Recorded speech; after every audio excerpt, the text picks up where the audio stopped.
エンター。こんにちは、入り口です。今日の授業は、から。入り口日本語を見るときに守ってほしい3つの約束があります。まず1つ目、必ず自分の言葉にしてください。とにかく1つだけ覚える。自分の言葉にしたその1つだけをとにかく覚えましょう。覚えるときに状況を考えることです。覚えるときは動作を使ったり状況を考えて覚える。この3つです。から、理由を表す表現です。教科書の例文といえば、疲れたから早く寝ます。疲れたから早く寝る。この表現、もっと日本人らしく言うと、もう最近ほんと疲れてて、もう今日は絶対早く寝たいんだよね。ということで、日本人がよく使うのは、て、またはで、です。だいたい疲れたからの時は、て。疲れてて、なので、のでの時は、で。高熱なので動けなかったは、高熱で動けなかった。です。このてとでを日本人が理由に使うことを覚えれば、かなりリスニング力が上がると思います。昨日ほんと疲れててめっちゃ寝たんだよね。っていきなり日本人に言われたらびっくりしますよね。教科書の言い方なら、昨日はとても疲れていたから、たくさん寝ました。教科書の何々だから、点何々。何々なので、点何々のリズムに慣れていると、日本人の疲れてて寝ちゃったんだよねのこの理由がこの手で流れるように続いていく。初めてで緊張したんだよね。初めてで、このでから流れるように続いていく。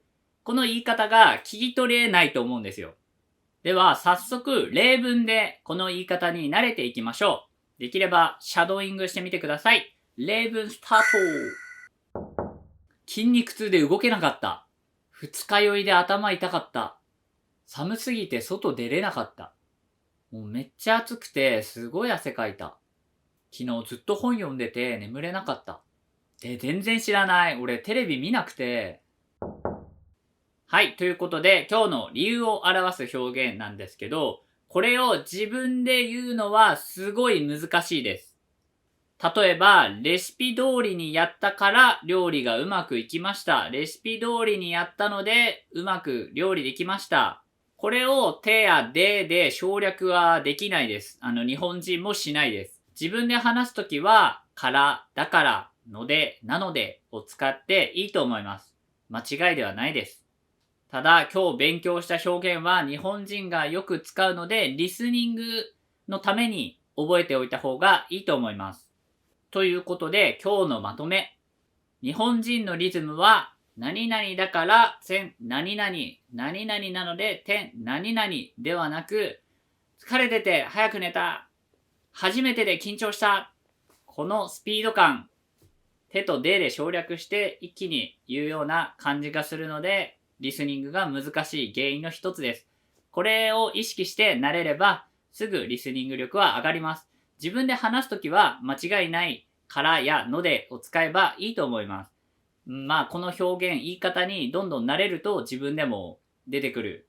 こういう時は手だな、でだな。こういう時はからのでって言った方がいいなっていうのが分かってくると思うので、日本人もそれを勉強したわけじゃなくて、ただ慣れただけなので、慣れれば使えるようにもなります。